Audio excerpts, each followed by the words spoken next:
Bom dia a todos e a todas. Bonjour à tous. Tout d'abord, j'aimerais saluer en toute humilité nos ancêtres qui nous ont permis d'arriver sur notre terre d'origine. Il est important que nous n'oublions pas, nous n'oublions pas ceux qui ont été déportés, qui ont traversé l'Atlantique. Et c'est un honneur pour nous de revenir à notre continent. Je suis Santos, professeur à l'Université fédérale de Rio de Janeiro. J'ai l'histoire et l'étude comparée. J'ai été initié il y a 45 ans dans un couvent à Salvador da Bahia. Je suis Babalawo, initié au Nigeria il y a quelques années. J'y retourne pour me faire former, pour suivre aussi des messes du phare. Et je suis aussi un grand combattant contre l'intolérance religieuse au Brésil. Et c'est un honneur d'être parmi la délégation afro-brésilienne représentée ici, ceux qui luttent contre les intolérances religieuses, luttent contre les violations des droits humains.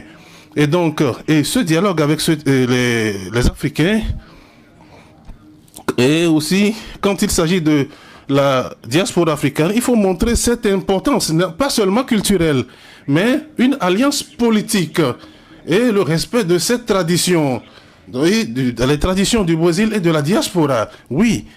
Et donc, il est important que ce dialogue soit un dialogue, pas seulement un festival, pas seulement un dialogue où nous nous retrouvons pour parler de nos cultures, mais il faut travailler sur le fondamentalisme religieux. Et donc, il est important que nous établissions des ponts et des alliances, pas seulement dans le sens de la préservation, mais aussi pour lutter contre les menaces qui planent sur la culture au Brésil, où une certaine partie de la culture est en train d'être tuée. Nous sommes souvent agressés, on incendie nos maisons avec des enfants à l'intérieur. Et cela n'est pas bien. Et donc, beaucoup de pensées religieuses. Et nous savons que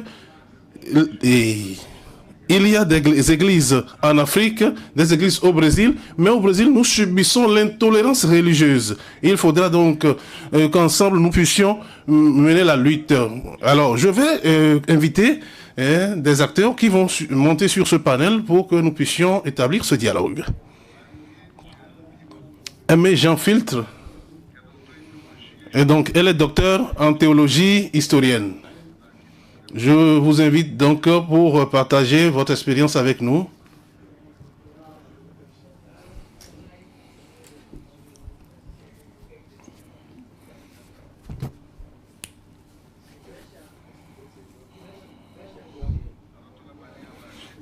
Docteur Mariana Gilles, directrice exécutive du CEL, secrétaire exécutive du Cercle national de la culture au Brésil. Yassou Kossi. Donc, Assou Kossi, conférencier à EMAU.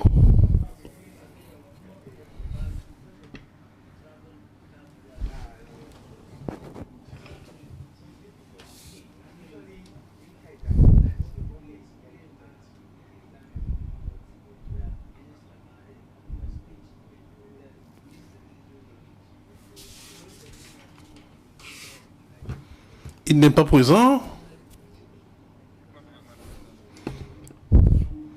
Alors, Monsieur Assou Kossi, est-ce qu'il est là?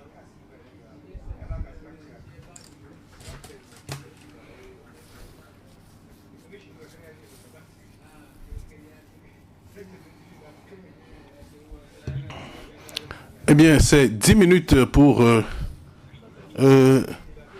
chaque panéliste. Et après, nous ouvrirons la section des questions et réponses. Et donc, nous commençons avec mes gens.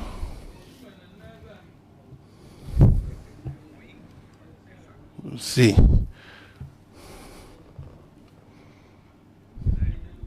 Vous avez 10 minutes.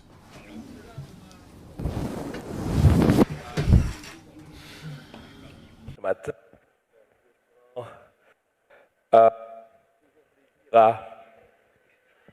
Voilà, je recommence. Bonjour. C'est un honneur de me retrouver parmi vous ce matin. Je suis Jean Fils-Aimé. Je prends toujours plaisir à me définir comme un Africain d'Haïti.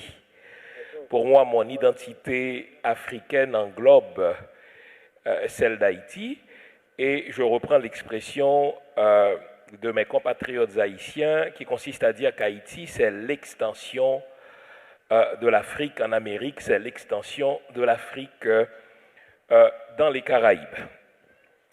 Alors, comme l'a dit notre présentateur brésilien, je suis le docteur Jean Fils-Aimé. J'ai fait mon premier doctorat sur le vaudou. Et mon histoire personnelle sera pour le moins intéressante en ce que je suis un ancien pasteur qui a grandi dans une ambiance plurielle. Mon papa était vaudouisant, Oungan. Ma grand-mère maternelle était vaudouisante, mais catholique, et ma mère était protestante. Et donc, j'ai suivi l'influence de ma mère jusqu'à devenir pasteur. Bon. Et donc, j'ai fait ma licence en théologie, puis ma maîtrise en histoire médiévale à McGill, et je m'apprêtais à faire mon doctorat en philosophie et je travaillais sur Heidegger. Jusqu'à ce que, un jour, me rendant en Haïti via la Floride, j'ai fait la rencontre d'un Anglais avec qui je devais me rendre en Haïti parce que la mission protestante à laquelle était affiliée mon église d'alors se proposait de construire un certain nombre de dispensaires de santé pour les Haïtiens. Et on a fait connaissance donc à l'aéroport de Miami. Et vous savez comment ça fonctionne quand on vient de rencontrer quelqu'un. Bonjour, qu'est-ce que vous faites dans la vie? Et je lui ai dit avec quelle fierté alors que je travaillais sur mon doctorat à McGill sur Heidegger. Et lui, le Britannique blanc, de me dire, vous les Noirs, vous travaillez toujours sur les affaires des autres. Quand est-ce que vous allez commencer à réfléchir sur vos propres affaires? Alors, mon sang de fier Africain haïtien ne fit qu'un tour. Je me suis rendu à la première librairie haïtienne de la Floride et j'ai acheté tout ce qui se trouvait alors sur le vaudou. Et le chrétien baptiste protestant que j'étais à ce moment-là a fait un vœu. Si je prends l'avion avec ces livres vaudou qui, pour beaucoup d'Haïtiens, tel qu'il nous a été enseigné d'ailleurs par l'Église catholique, est perçu comme un ramassis de superstitions diaboliques, j'ai fait ce vœu. Si je prends l'avion avec ces livres vaudou sans que l'avion n'implose et que je revienne via Miami au Canada, je consacrerai toutes mes recherches scientifiques au vaudou. À l'évidence, l'avion n'a pas implosé et j'ai conclu rapidement que le vaudou n'est pas un ramassis de superstitions diaboliques. Je suis retourné voir mon directeur de thèse.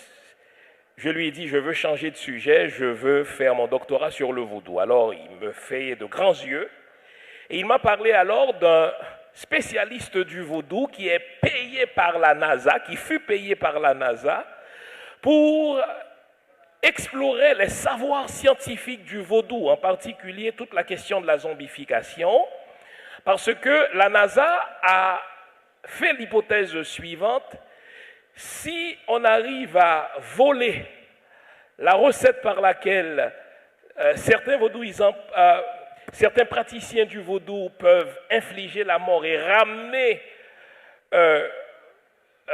le défunt à la vie, eh bien, ils pourraient utiliser cette même recette pour leurs astronautes qui alors feraient des voyages interplanétaires. C'est ainsi donc que je fus transféré de l'université McGill à l'université de Montréal, où j'ai complété toutes mes études doctorales sur le vaudou. Et donc j'ai soutenu ma première thèse de doctorat en 2003.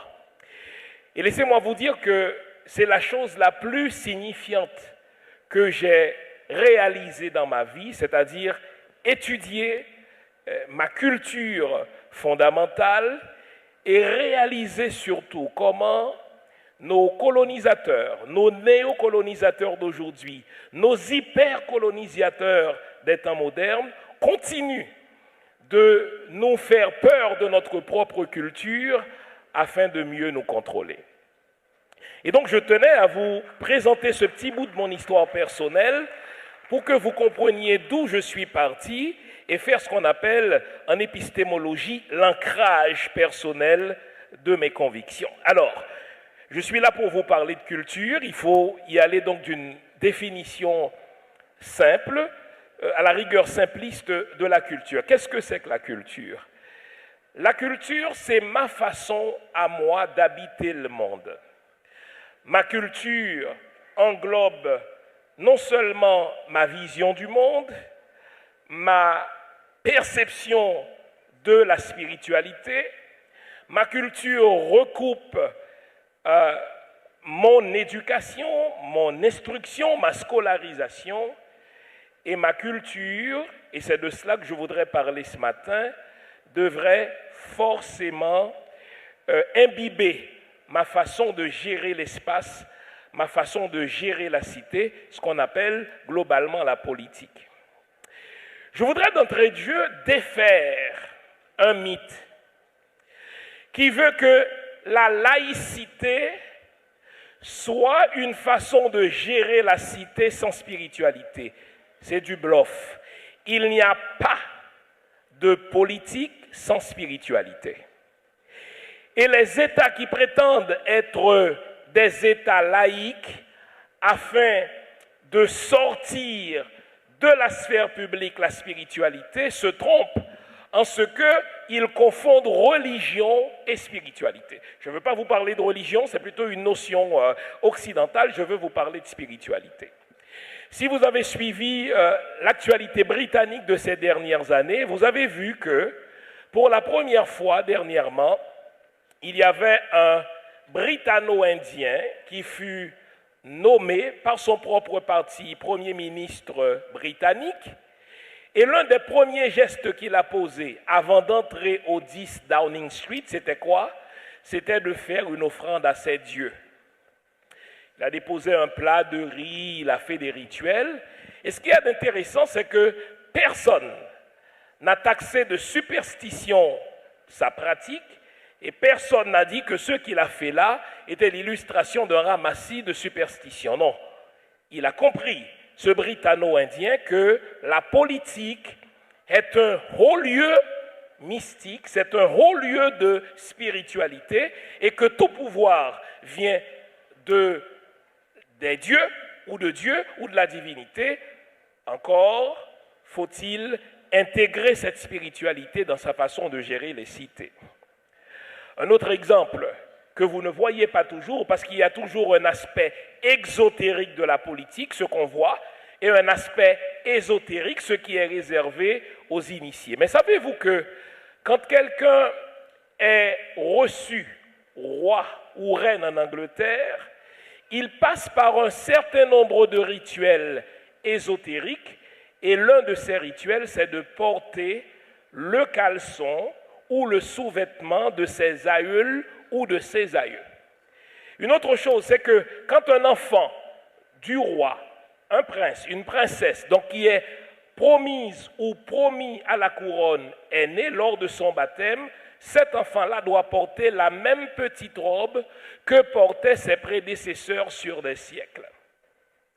Or, vous notez que nous sommes les seuls peuples à qui on interdit d'intégrer sa spiritualité dans la politique comme si on pouvait faire de la politique sans spiritualité. Au fait, nos néocolonisateurs ont réussi à faire de nous des Noirs honteux, et ils ont réussi à faire cela parce que nous avons commis la bêtise de leur confier notre système éducatif. Nous sommes les seuls peuples qui confient à leurs pires ennemis leur système éducatif, leur offrant ainsi l'occasion de contrôler l'esprit de nos enfants, de contrôler l'esprit de nos jeunes, et quelques années plus tard, qu'est-ce que nous récoltons? Nous récoltons la haine de soi. Quand je présente ce type de conférence, j'invite toujours mon audience ou mes auditeurs et auditrices à procéder à un petit exercice.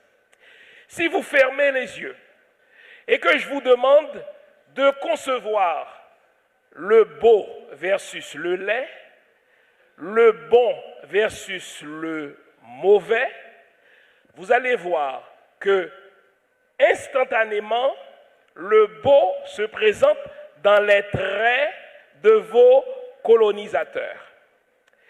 Si je vous demande de concevoir le bien versus le mal, le bien, là encore, se conçoit dans les termes que nous ont imposés nos colonisateurs.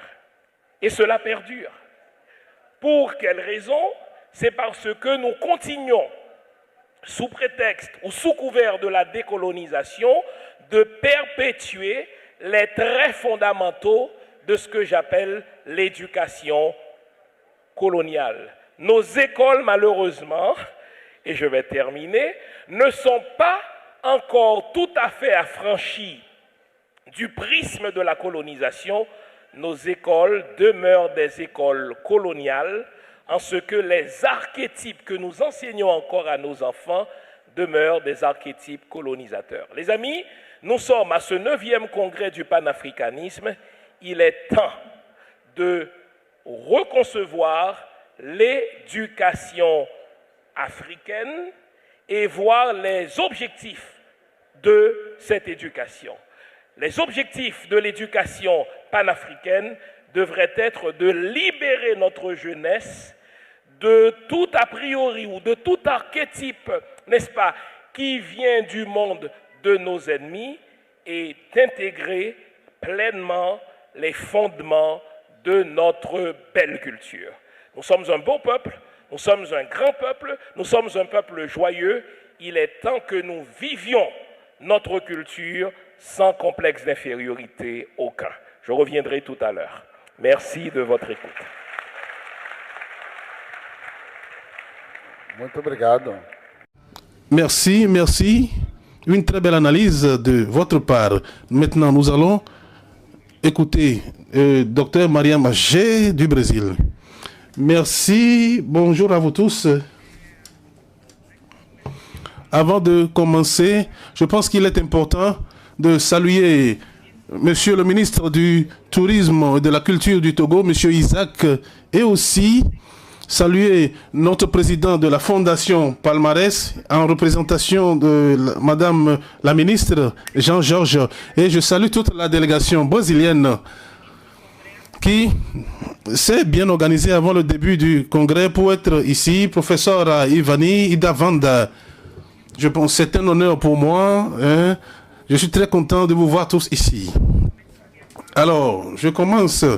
D'abord, eh bien, je vous dis bonjour. Je demande la permission aux plus âgés, aux aînés. Aujourd'hui, nous sommes le 11 décembre 2025. C'est le 4e jour du congrès panafricain. Je voudrais demander la permission à nos ancêtres afro-descendants et africains qui sont venus avant nous et nous ont laissé un grand héritage pour que nous puissions penser aujourd'hui. Alors, dans ce sens, j'aimerais parler de la naissance, qui est la plus grande figure politique. Nous devons penser sur les relations sociales, les relations politiques et culturelles, de la transversalité de la relation religieuse au Brésil comme un moment de renforcement de notre identité. Oui, j'aimerais aussi évoquer l'importance du professeur Joseph Kizerbo du Burkina Faso, qui était l'un des premiers à penser sur l'importance, à travailler sur l'importance, ou qui a évoqué l'importance que nous réécrivions notre histoire. Et j'aimerais aussi renforcer que sans la présence religieuse dans les espaces sociaux, peut-être aujourd'hui nous serons ici en train de penser et à voir comment promouvoir des actions pour nous aligner, pas seulement comme des panafricains, mais toutes les actions provenant du Brésil. Comme nous le savons, les religions au Brésil, CGLS, les religions de matrice africaine et les religions des minorités sont l'objet de persécutions tous les jours. Mais parce que c'est des religions d'expression vive de l'ancestralité nègre. Et donc, nous ne pouvons jamais cesser d'évoquer l'importance du candomblé, le Ubanda, le candomblé, les cultes vaudou au Brésil, et les cultes Nago et Abobora, tout ce qui renforce notre identité. Oui, pour nombreux ici qui ne connaissent pas ces pratiques religieuses des afro-descendants au Brésil, vous ne voyez pas d'une bonne perspective qu'il existe ces pratiques. Et aujourd'hui, nous nous rappelons de ces actions du vaudou panafricanisme. Je dis cela parce que, et donc, il y a un des premiers intellectuels nègres qui a travaillé sur les personnes ou les religions. Mais sachez que nous ne parviendrons pas à sortir aujourd'hui. Vous savez, penser le panafricanisme avec la transversalité spirituelle au-delà des perspectives. Et quand je pense qu'il faut regarder l'histoire, c'est pour que nous nous rappelions du fait que sans la présence du vaudou en Haïti, nous n'aurions pas eu le processus révolutionnaire qui a eu lieu et qui a commencé à prendre du corps dans tout le continent africain. Le vaudou comme une pratique spirituelle a contribué à la révolution et pas seulement à la révolte. Parce que souvent, quand on est hors du continent africain, nous proposons des actions pour qu'on sorte des aspects coloniaux, mais des gens prennent ça comme des révoltes. Non, ce ne sont pas des révoltes, c'est des révolutions.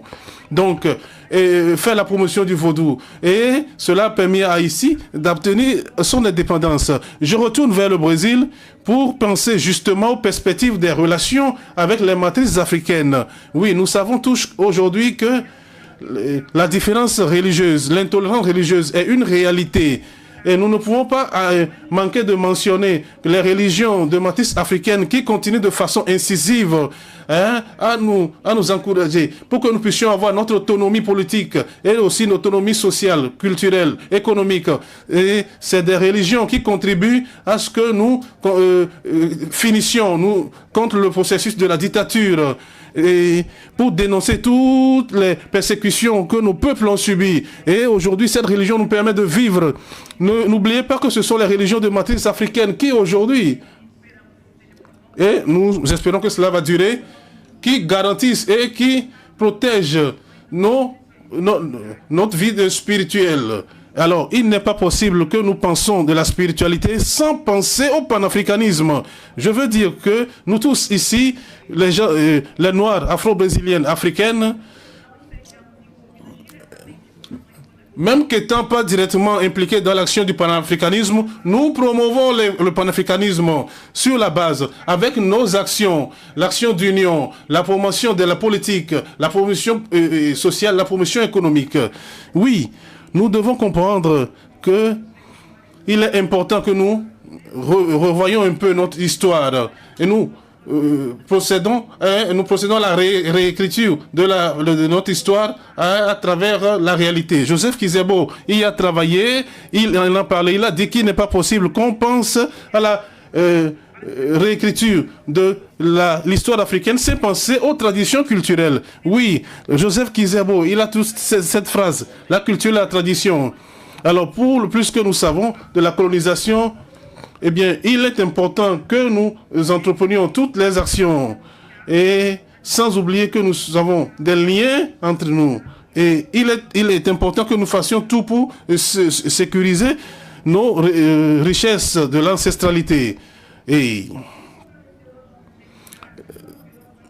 les initiatives qui ont renforcé notre religiosité sur le continent américain, spécialement au Brésil, pour que nous puissions penser au processus de restructuration sociale contre le racisme et contre toutes les formes d'oppression que nous avons subies en tant que peuple brésilien. Je termine mon intervention avec une phrase de Kizerboki Remomo, que nous ne pouvons pas penser à la réécriture de l'histoire africaine sans regarder à l'ancestralité, sans penser à la reconnexion avec le passé. Je me rappelle aussi qu'avant de penser au passé, il faut... J'ai cité Kizerbo et Nascimento, mais nous ne pouvons pas cesser de penser que c'est des intellectuels qui nous ont permis de protéger notre présent et de pouvoir vivre notre panafricanisme. Alors, avec la présence vive et la santé de toutes ces personnes qui sont avec nous aujourd'hui, ici et en dehors du Brésil, et c'est des efforts qui sont faits pour que nous puissions faire la reconnexion avec le continent africain.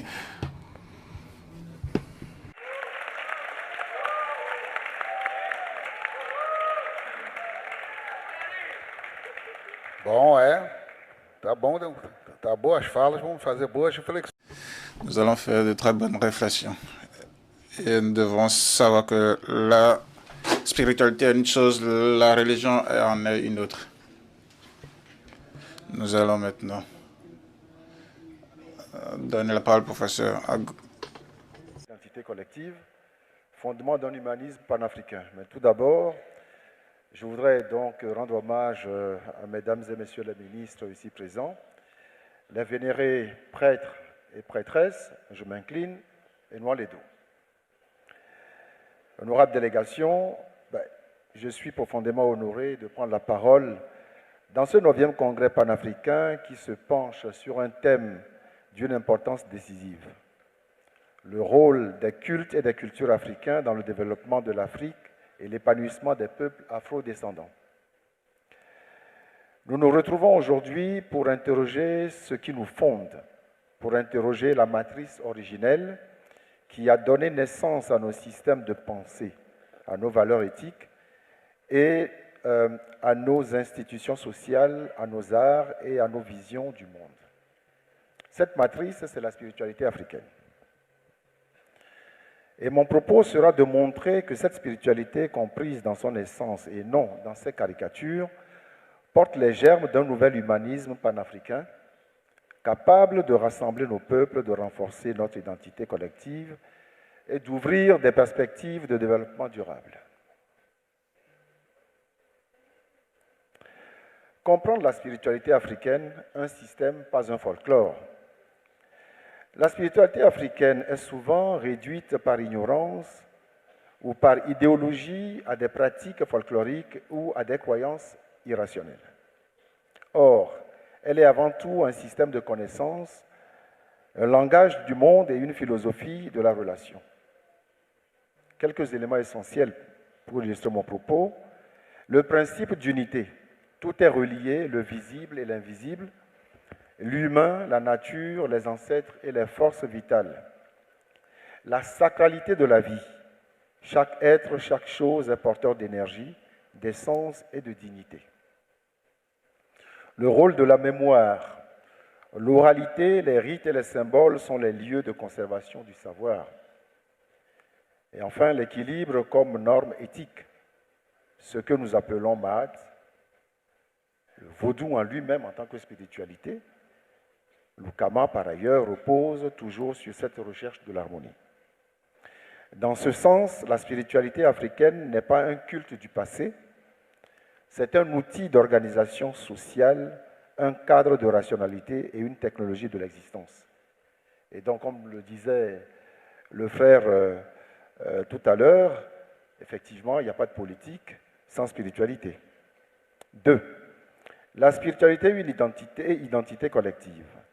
Ce que nous avons perdu, ce que nous devons restaurer.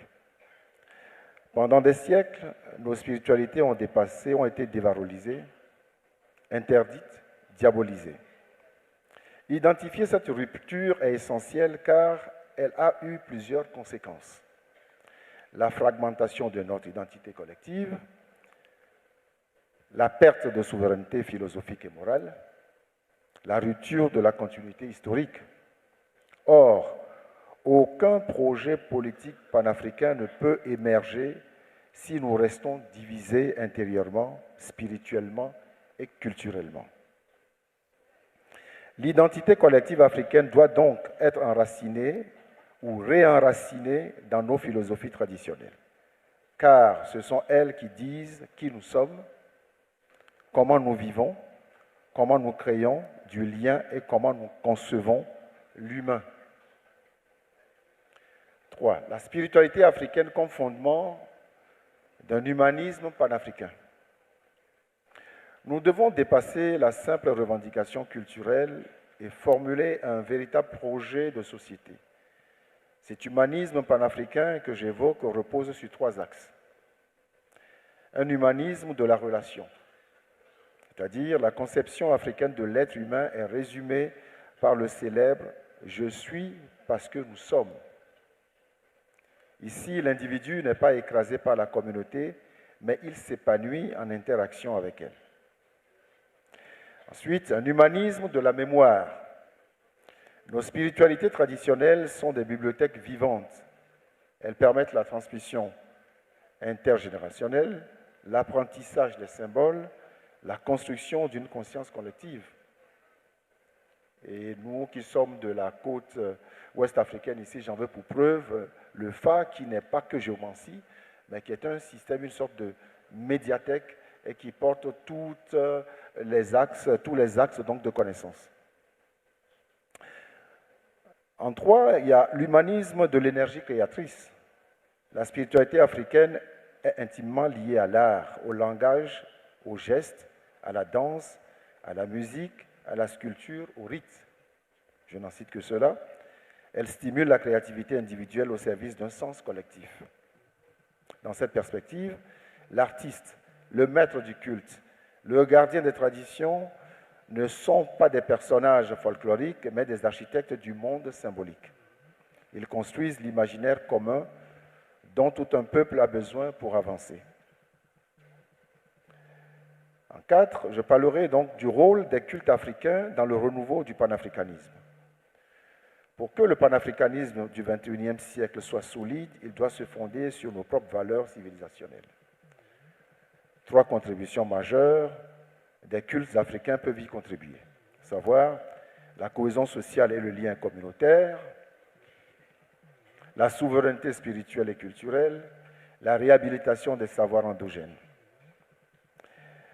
Je passe à l'action essentielle des afro-descendants, réparer les liens, réinventer ensemble. Il y a le ministre Cornelius Aïdam qui a évoqué cet aspect parce qu'il y a une sorte de propagande négative qui est rentrée dans l'imaginaire, dans la conscience ou dans l'inconscient des uns des autres, qu'on soit du continent ou qu'on soit de la diaspora douloureuse. Et il faut donc trouver une occasion, une opportunité de s'asseoir pour effectivement réfléchir, clarifier les choses pour que les uns et les autres soient satisfaits et puis que finalement une meilleure cohésion soit installée. Alors pour aller vers l'humanisme panafricain, voici ce que je propose en quelques points. Créer des institutions panafricaines de recherche sur la spiritualité africaine, alliant universitaires, maîtres de culte, artistes et philosophes. Intégrer les valeurs ancestrales dans les programmes éducatifs, non comme folklore, mais comme outil intellectuel et éthique. Monsieur le député a parlé de la langue tantôt, et je pense que tout ça, c'est dans la même logique. Valoriser les arts et les symboles africains comme infrastructure de l'identité collective. Renforcer les échanges entre le continent et la diaspora, ou les diasporas. Redonner une place civique aux autorités traditionnelles dans la médiation sociale et la construction des politiques publiques. Promouvoir une écologie africaine inspirée de nos philosophies du vivant, fondée sur l'harmonie, la durabilité et la responsabilité intergénérationnelle. Et en 7, et ici je voudrais que nous prêtons une attention toute particulière, je pense qu'il est indispensable et nécessaire de créer une date de célébration des traditions africaines et afrodescendantes. Il me semble. Il me paraît indispensable de mobiliser notre attention et nos efforts autour de l'instauration rapide d'un véritable pilier du panafricanisme, c'est-à-dire la désignation d'une date dédiée à la célébration annuelle de la spiritualité, des traditions et des cultures africaines. Une telle journée constituerait un moment fort de mémoire, de reconnexion, de rassemblement, de réconciliation et de visibilité pour notre héritage commun. J'imagine même que ce soit d'ailleurs un week-end. Ne pensons pas fête, mais parce que justement, quand il est question de célébrer la spiritualité, une seule journée ne suffit pas. Quand nous prenons l'exemple du Bénin, finalement, ce n'est plus le 10 janvier, qui est une date qui parfois tombe en pleine semaine, mais ils ont proposé le premier vendredi du mois de janvier, ce qui permet justement de célébrer tout au moins sur 3 jours, à savoir que la veille des jours fériés, on fait demi-journée, donc le jeudi, on va faire demi-journée, et donc ce qui permet donc justement à la communauté de préparer les veillées qui vont introduire la journée du vendredi et permettre donc de travailler non seulement spirituellement le vendredi, le samedi et aussi le dimanche. Ces actions ne visent pas à revenir au passé, mais à reconnecter notre futur à nos racines. Alors pour finir, la spiritualité africaine n'est pas un vestige d'un temps révolu. Elle est une ressource, une force, une lumière. Elle porte en elle les principes d'un humanisme panafricain fondé sur la dignité, l'interconnexion, la mémoire, la créativité et la solidarité. Je vous remercie.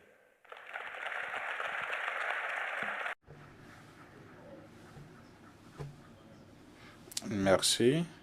Nous allons maintenant ouvrir le débat pour prendre des questions.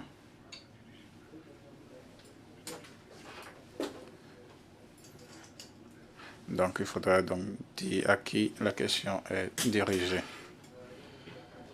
Qui veut poser une question?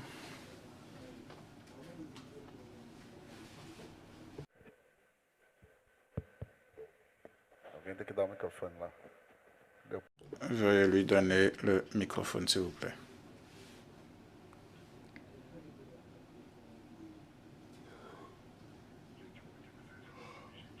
Soyez objectif et concis.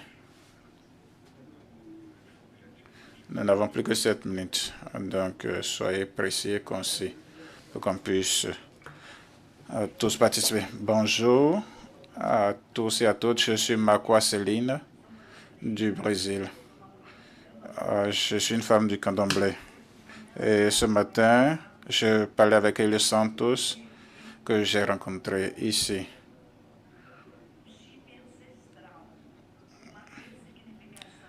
Donc ici, notre rencontre ici, c'est la resignification de notre mémoire. Je n'ai pas eu besoin de beaucoup penser pour vous parler que nous sommes ici depuis ce matin. Et ce que nous avons vu ce matin, c'est ce que nous faisons aussi au Brésil pour une resignification de la mémoire. Nos ancêtres ont mis en nous ce que nous avons vu ici. Je ne pouvais pas manquer de dire ça. Je voudrais dire, quand le professeur parlait de la différence entre la spiritualité et la religion, je dis toujours que la laïcité ne veut pas dire... Et ça permet à ces citoyens et citoyennes de donner le droit de prier ou de ne pas prier. Ce qui se passe aujourd'hui nous demande que l'Église catholique a bien enseigné, c'est-à-dire comment utiliser la foi de la religion pour pouvoir, c'est-à-dire mettre nos corps dans un cadre d'esclavage. Et c'est ce qui a été fait au nom de Dieu. Nous mettons dans un processus d'esclavage. Et nous ne pouvons pas penser à un nouveau panafricanisme si nous ne mettons pas, c'est-à-dire la responsabilité sur le christianisme. Tenons pas le christianisme comme responsable pour ce qui s'est passé.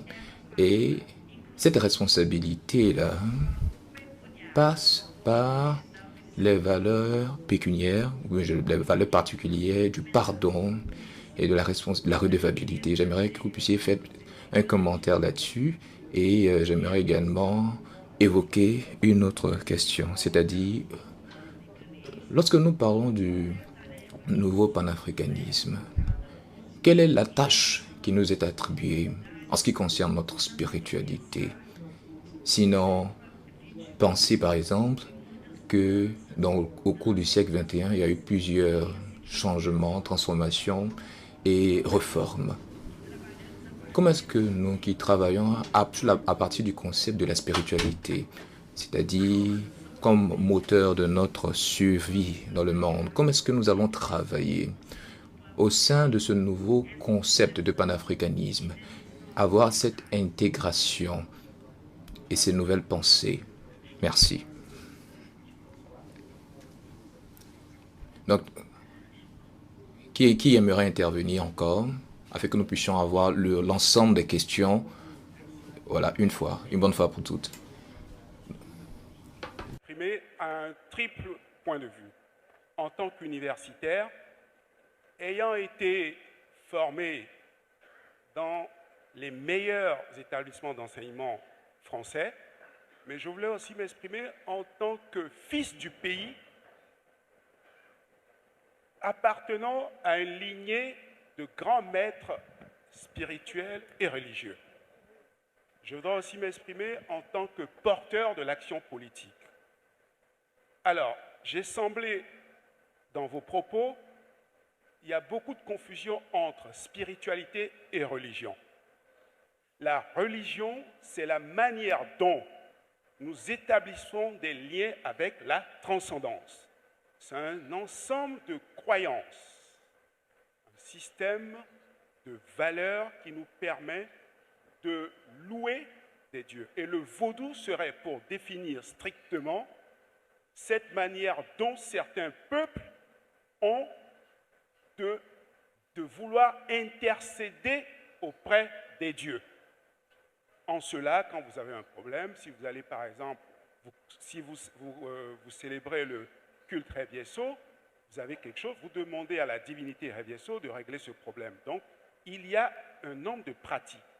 Le problème, c'est le culte. Alors, la spiritualité, c'est quand on donne du sens aux choses. La spiritualité, ce n'est pas tout à fait la religion.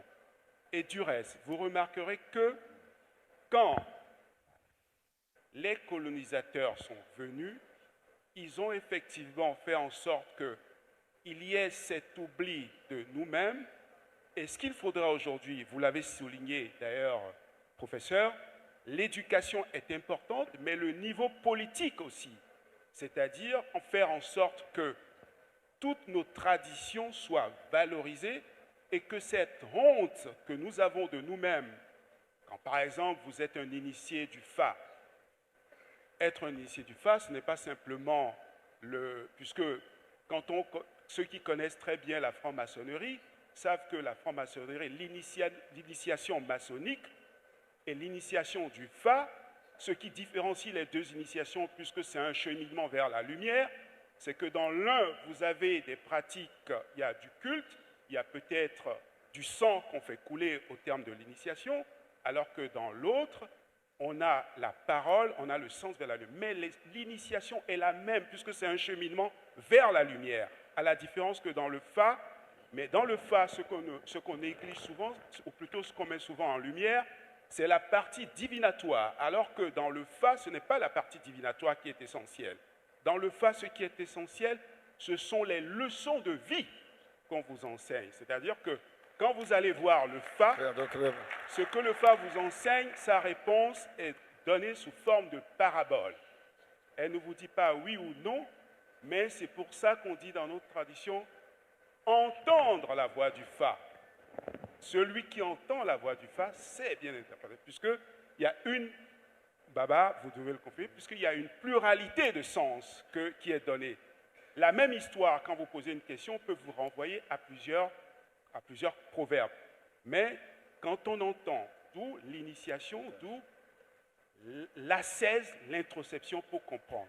Alors, pour conclure, ce que je voudrais dire, c'est que pour réussir l'entreprise que nous avons aujourd'hui, où ça prendra du temps. Deuxièmement, il y a un portage de très haut niveau, que tous ceux qui ont des responsabilités assument que nous avons une manière de vivre notre relation à Dieu. Nous avons notre manière de donner du sens à la vie, tout ça, et ce sont les initiations, ça c'est la spiritualité. Nous avons une manière dans toutes nos religions d'être croyants, c'est de croire ou au vaudou Sakwata ou de croire dans d'autres traditions. Voilà ce que je voulais apporter comme ça. C'est le niveau politique, c'est un plaidoyer vers les hommes de pouvoir aujourd'hui pour faire en sorte que nos religions ou nos croyances, de façon générique, soient valorisées. Bom, mais alguém? Quelqu'un d'autre? Le temps est passé. Bon, nous allons donner la chance à une personne pour continuer. Puisque la conférence va continuer, nous allons continuer. Bon, nous allons donner la parole à quelqu'un rapidement. Je voudrais attirer notre attention sur un point important. Dans les présentations qui ont été faites, pour ceux qui ont l'habitude de prêter attention à ce genre de réflexion, ils sont en phase. Mais ce qui manque, c'est qu'on arrive à une sorte de manuel en 10 points pour expliquer de façon pratico-pratique tout ce que contiennent nos traditions. Je prends un exemple. J'avais accompagné le professeur Nyamsi il y a 2 jours à l'université pour une conférence. Et les étudiants partaient dans plusieurs circonvolutions. À un moment donné, il était question de rendre pratique tout ce qu'on disait. Alors je demande à la salle, quand quelqu'un chez nous meurt loin de son village, quand il meurt à l'étranger et qu'on ne peut pas ramener le corps, qu'est-ce qu'on fait? Est-ce que vous pouvez me souffler ça? Qu'est-ce que l'on fait? Pardon? Bon, on ramène les ongles et les cheveux qu'on amène enterrés chez nous. Ça, c'est quelque chose à laquelle nous assistions en observateurs distraits, jusqu'à ce que nous devenions un adulte accompli et que nous commencions par faire des recoupements et des comparaisons. Il est arrivé, moi je me dis à chaque fois, nos ancêtres, chapeau bas. Je regrette même de ne pas être le fils d'un prêtre et d'une prêtresse. J'aurais beaucoup appris. Mais vous vous rendez compte que la science moderne est arrivée à nous démontrer que pour retrouver un criminel qui s'est enfui, il suffit qu'on retrouve sur les lieux du crime les ongles et les cheveux pour remonter jusqu'au criminel, l'ADN. Mais nos ancêtres faisaient ça depuis très, très, très longtemps, avant que moi je ne naisse hier seulement. Bon, donc ce sont des choses très pratiques qui doivent fixer dans nos mémoires que notre culture relève de beaucoup de modernité. Et donc, j'exhorte, pour ne pas prendre la parole, garder la parole trop longtemps, j'exhorte cette Assemblée à définir en quelques points, pas l'Assemblée, mais les représentants, ceux qui font la réflexion et la pratique de nos cultes, de rassembler en un petit manuel quelques points précis.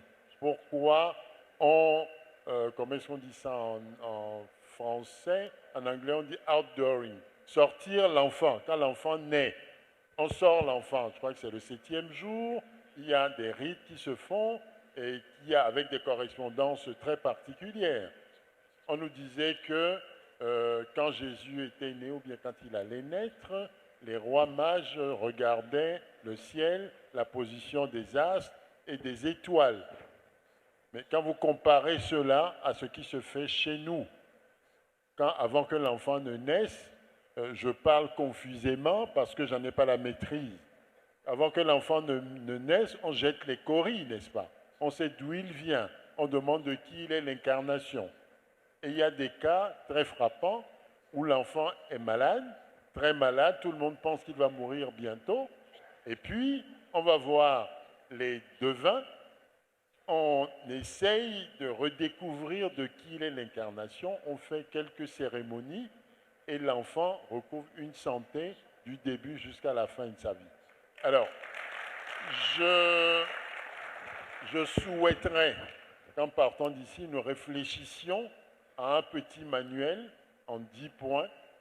Pourquoi la spiritualité de nos ancêtres est une science moderne. Merci. Je pourrais... Ah, Bom, Avant de donner la parole aux autres pour répondre, c'est un débat très intéressant. Nous sommes entre l'instruction et la sagesse. L'académie, comme l'a dit le ministre, c'est l'instruction cartésienne. Et le monde de la sagesse de nos ancêtres n'est pas cartésien.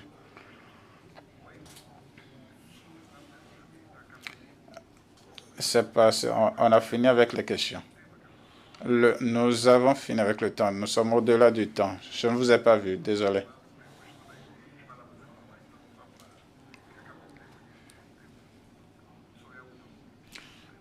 Le temps est passé, s'il vous plaît. Merci beaucoup. Je suis Lucia Muniz, africaine d'Angola, de la diaspora au Portugal. Je vis au Portugal.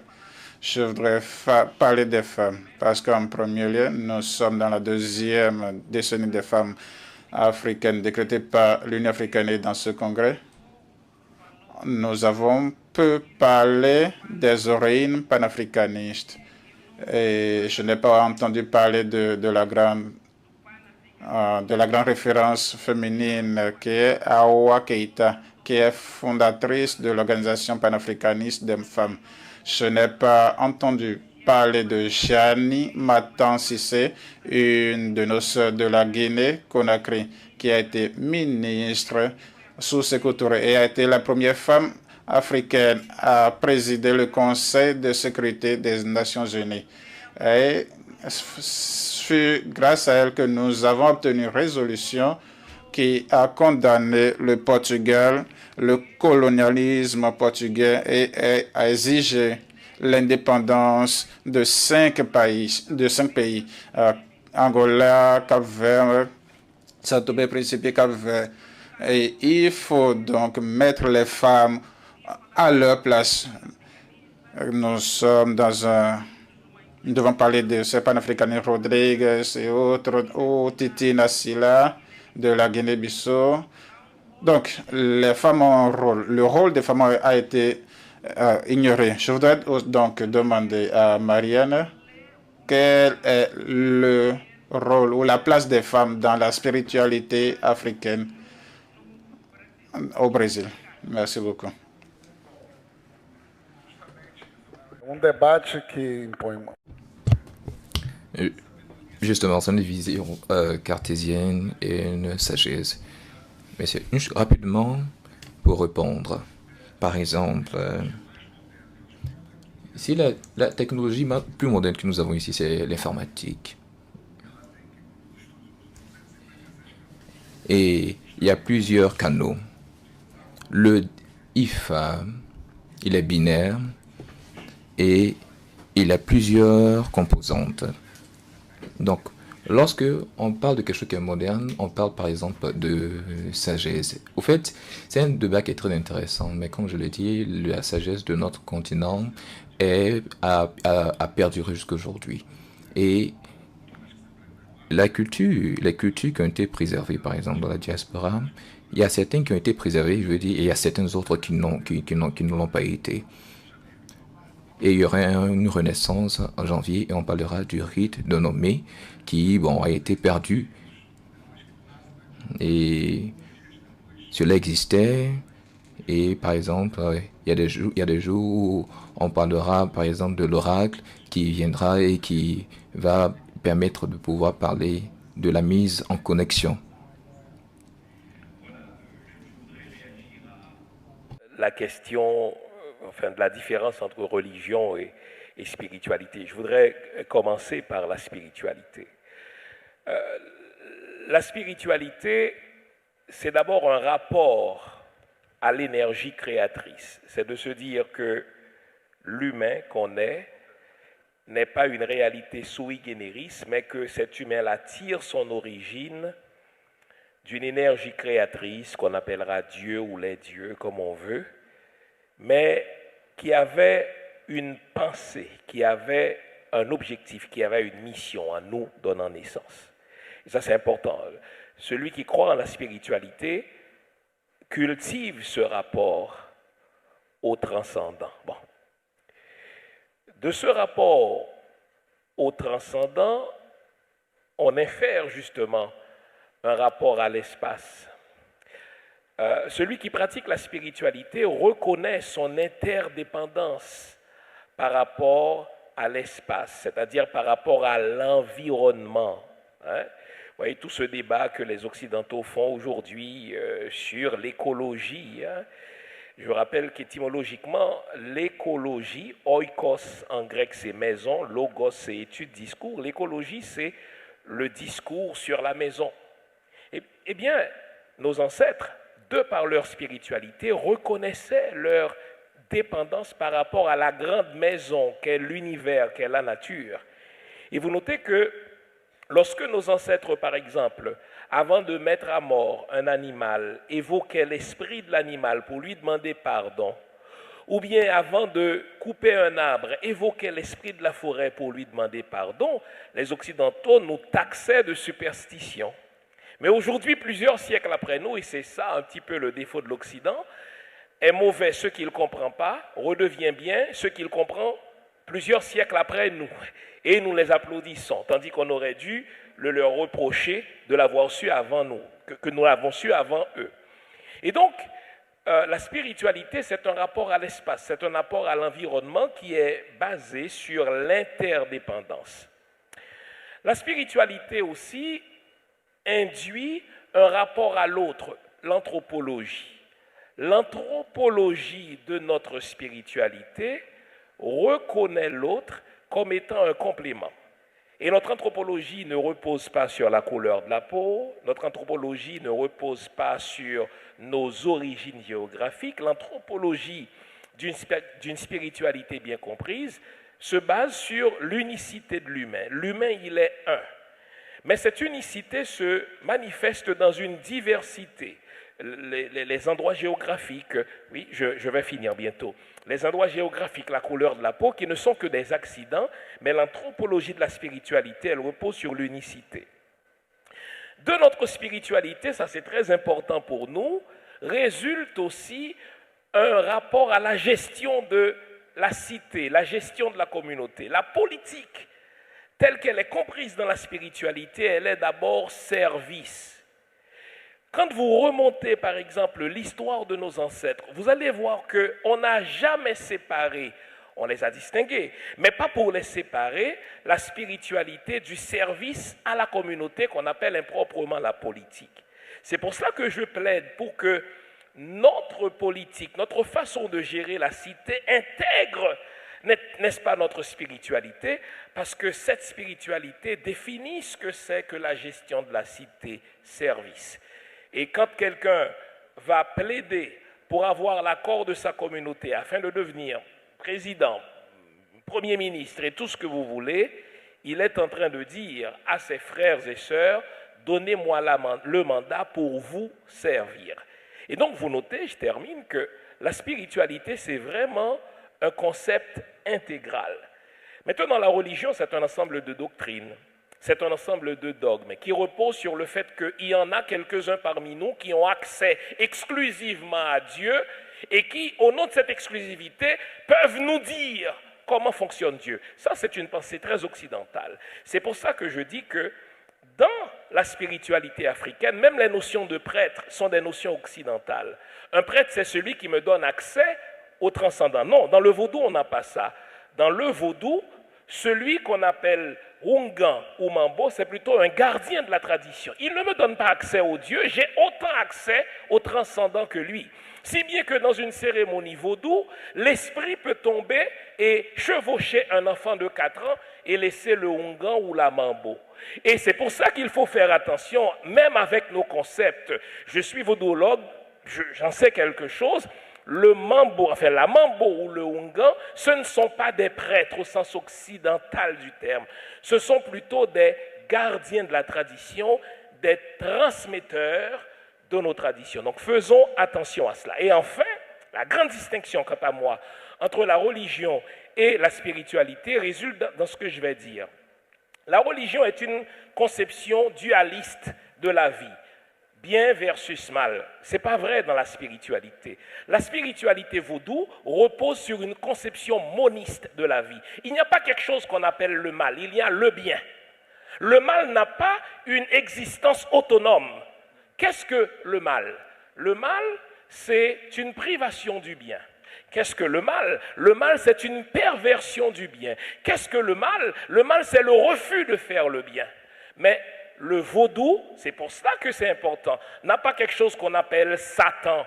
Ça, c'est les Occidentaux qui le font.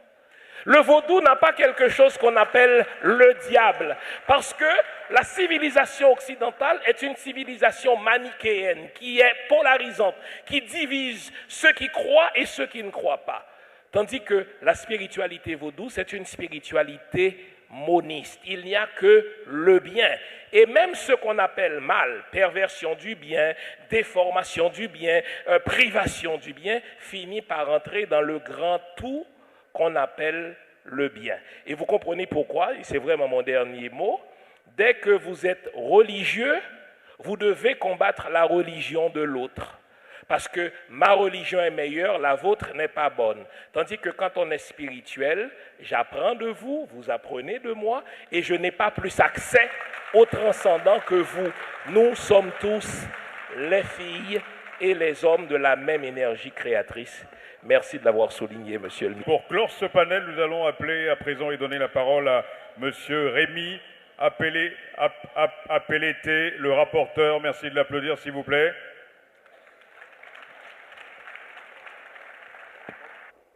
Je suis très honoré aujourd'hui, 4e jour